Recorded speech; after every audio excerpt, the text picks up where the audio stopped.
नमस्कार। आप सबको डॉक्टर नीलेश कुमार प्रभुनाथ पांडे का नमस्कार। आगे बढ़ने के पहले मैं चाहूँगा कि आप मेरे चैनल को लाइक और सब्सक्राइब ज़रूर करिए, जिससे मैं आपके साथ जुड़ा रहूँ हमेशा और ऐसे ही ज्ञानवर्धक बातें लेकर मैं आपके पास आता रहूँ। सारे नीट के विद्यार्थियों और पेरेंट्स को मैं बताना चाहूँगा कि रिफ़ंड का जो लिंक है एनटीए की साइट पर आ चुका है। एनटीए ने डिसाइड किया है कि हम जिन बच्चों की फ़ीस हमने ली थी उसे रिफ़ंड की जाएगी, लेकिन वो रिफ़ंड किसी भी साइबर के खाते में ना जाए, क्योंकि अक्सर ऐसा होता है कि बच्चे कभी कभार साइबर कैफ़े में जाते हैं, वहाँ से फॉर्म भरवाते हैं। तो इसीलिए एनटीए ने ये नोटिस जारी की और उसने कहा कि अपने बैंक डिटेल डालिए, स्टूडेंट्स के बैंक डिटेल या उनके पेरेंट्स के बैंक डिटेल बराबर डालिए, नाम बराबर डालिए, खाता नंबर बराबर डालिए, आईएफएससी कोड बराबर डालिए। यदि वो बराबर नहीं रहा तो आपके पैसे रिफ़ंड मिलने में दिक्कत हो सकती है। ओपन कास्ट वालों के लिए डिसाइड हुआ है 1700 रुपये, ओबीसी और ईडब्ल्यूएस के लिए डिसाइड हुआ है 1600 रुपये और एससी एसटी और पीडब्ल्यूडी के लिए डिसाइड हुआ है 1000 रुपये। अपना मन पसंदीदा शहर चुनने का जो लिंक था वो 21 मई को रात को 11:50 तक ही था, वो बंद कर दिया गया है। अब रिफंड करने की प्रोसेस शुरू कर दी गई है। आपको क्या करना है, आपको नीट का पोर्टल ओपन करना है, यानी अपना एनटीए का पोर्टल ओपन करिए, नीट पे जाइए। नीट पे जाने के बाद अपना एप्लीकेशन नंबर डालिए, अपना पासवर्ड या डेट ऑफ बर्थ। वहाँ पे एक लिंक रहेगा जिस पे लिखा रहेगा रिफंड लिंक, या हो सकता है कि आपके बैंक खाते की डिटेल मांगी जाए कि अपने बैंक खाते को कृपया यहाँ पर अपडेट लिंक यहाँ पे अपडेट करिए। सो आपको अपना बैंक अकाउंट नंबर प्रॉपर डालना पड़ेगा, proper name, proper account number, IFSC code. मैं फिर से कह रहा हूँ, यदि मान लीजिए आपको आईएफएससी कोड ना पता हो तो आप अपना चेक देख लीजिए, चेक पे आईएफएससी कोड लिखा होता है। पैसा उसी खाते में भेजा जाएगा जिससे भुगतान हुआ था। पर यदि कोई स्टूडेंट यदि ये चाहता है कि मैंने तो साइबर कैफ़े में जाके पेमेंट करवाया था, तो फिर पैसे तो साइबर वाले के पास चले जाएंगे, मुझे तो मिलेंगे ही नहीं।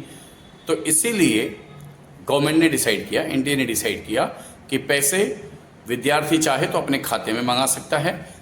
अपना अकाउंट नंबर डाले विद्यार्थी, यदि वहाँ पर आपको चेंज करवाना है अकाउंट नंबर तो आप अपना अकाउंट नंबर चेंज करके अपने अकाउंट में पैसे मंगवा सकते हैं। 3 मई को जो परीक्षा हुई थी उस परीक्षा के लिए तो आपको भी पता है, जिन लोगों ने गुनाह किया पेपर को लीक करवाने का, आज उनमें से कई लोग पुलिस की गिरफ्त में हैं। लेकिन ये पेपर लीक होने का सिलसिला हमारे भारत देश में क्या बंद हो पाएगा? यदि बंद हो पाएगा तो ऐसे रिफंड करने की नौबत नहीं आती, क्योंकि कोई भी रिफंड नहीं चाहता। सब चाहते हैं एक न्यायपूर्वक एग्ज़ाम।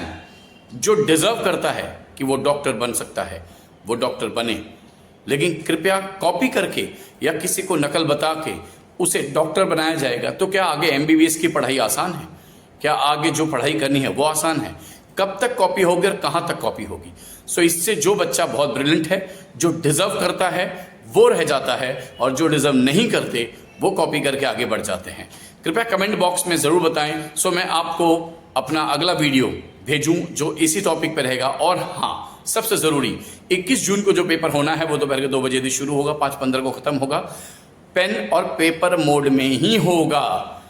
जो एनटीए डिसाइड कर रही है कि अगले साल से हम कंप्यूटर बेस्ड एग्जाम करेंगे, तो जनाब मैं तो ये कहूँगा तो और कॉपी के चांसेस बढ़ जाएंगे। फिर तो किसी को कॉपी की ज़रूरत ही नहीं, पेपर लीक कराने की ज़रूरत नहीं। आप घर बैठे बैठे हैक कर लीजिए किसी का कंप्यूटर, और सारे आपको तो खुद पता है कि आईटी डिपार्टमेंट कहाँ तक पहुँचा हुआ है, हैकिंग कहाँ तक होती है कि आप मेरे मोबाइल को खुद भी ऑपरेट कर सकते हैं। आप कंप्यूटर के सामने बैठे रहेंगे और आपका पेपर कहीं और बैठ के कोई लिखता होगा, तो मुझे तो इसका फैसला बराबर नहीं लगता। इसमें एनटीए को कुछ और डिसाइड करना चाहिए। आपके पास कुछ यदि आइडियाज़ हैं बच्चों या पेरेंट्स, तो प्लीज़ आप भी शेयर करिए, और ये वीडियो ज़रूर शेयर करिए हर उस विद्यार्थी जिसने नीट का एग्ज़ाम दिया है। हो सकता है आपके शेयरिंग के बाद में उसे भी रिफंड मिल जाए उसका, और 21 जून के लिए वो और मेंटली प्रिपेयर हो जाए।